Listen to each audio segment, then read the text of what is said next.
makes New York work for me, and I think it works for people who do love the city, is that you can walk out your door and you can go to a block in Manhattan or a block in Brooklyn, and there will be three completely different experiences within that block. I mean, I'm talking about from a upscale Studio 54, posh, glamorous thing, to a grimy, beat down, funky thing, to something from another country, where you're eating and meeting people from a totally different culture. And that can happen in one block.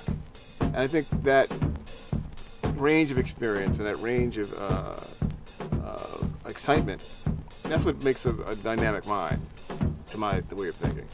And I've always been attracted to cities like that. Certainly I like London, I like Paris. These are cities that have that kind of dynamism, dynamic quality. And that's what makes a world-class city.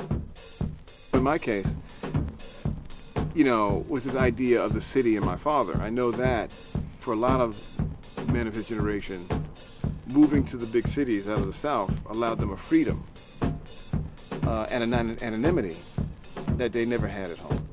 I know my father felt that way, and I know a lot, I interviewed some other men who said that.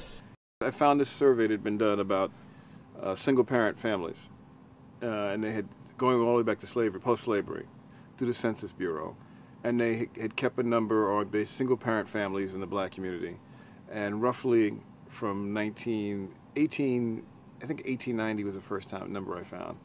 1890 to like 1960, basically, there'd been this about like 25 to 35% of black families had been single-parent. From 70, 80 on, the numbers just exploded, so that now most black children are born in single-parent families by a large margin. Is it welfare alone? Is it the city alone?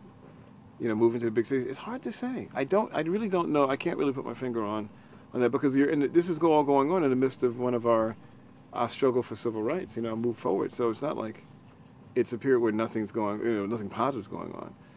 And so we'd been in big cities since, really after the First World War. So it wasn't like just the city alone.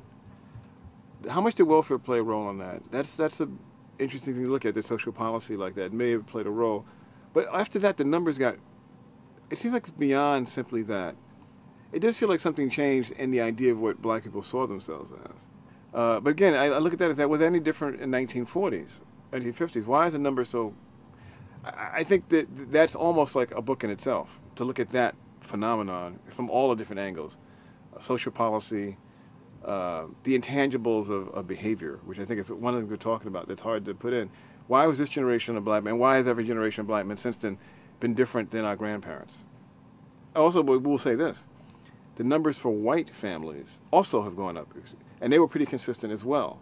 The numbers for them were around anywhere from 8 to 12% during the same 60-year period, and they've gone up. So it's not simply us, something changed in America, and we were just the biggest victims of it.